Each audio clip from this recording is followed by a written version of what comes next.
Selamat siang Pak Hananto, saya Caroline Cahyadi dengan NIM 010112202117. Hari ini saya akan menjelaskan argumentatif esai yang telah kelompok saya buat dengan judul Mobil Listrik di Indonesia Tidak Baik untuk Lingkungan. Di video ini, saya bertugas untuk menjelaskan argumen satu, yaitu produksi baterai litium menggunakan SDA yang tidak terbarukan dan menghasilkan limbah berbahaya. Untuk menghadirkan jarak tempuh setara mobil biasa, mobil listrik saat ini dibekali baterai litium berukuran besar. Komposisi baterai terdiri atas campuran logam eksotis, membuat kebutuhan energi dan sumber daya alam selama proses produksi menjadi besar. Saat ini, baterai yang digunakan pada kendaraan terbuat dari komposisi mineral langka seperti kobalt, litium, dan nikel.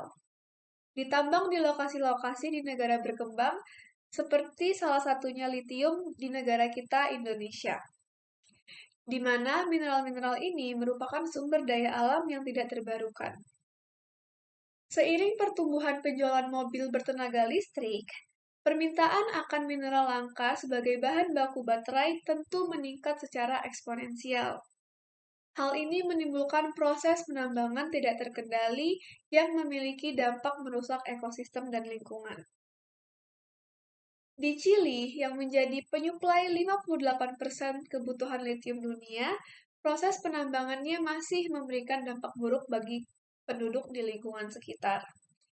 Di beberapa area, 65% suplai air bersih dipakai untuk kebutuhan tambang. Sulitnya air membuat banyak warga di sekitar area tambang memilih untuk pindah, serta debu litium dari proses penambangan yang beresiko menyebabkan penyakit paru-paru mematikan. Proses penambangan pun juga merusak ekosistem tanah dan air. Nah, Indonesia sebagai negara yang memiliki cadangan nikel terbesar di dunia juga tidak lepas dari masalah ini.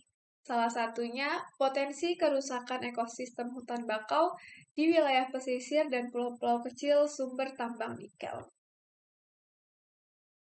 Nah, karena baterai litium di Indonesia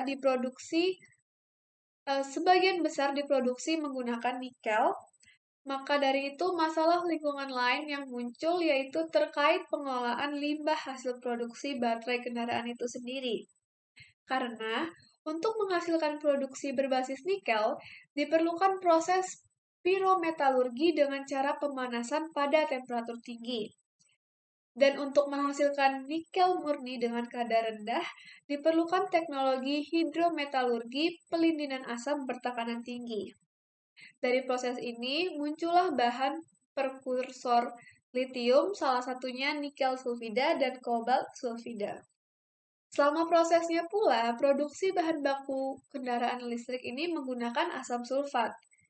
Alhasil, limbah yang dihasilkan juga akan mengandung asam sulfat yang termasuk dalam kategori limbah berbahaya, yang pastinya tidak baik untuk lingkungan.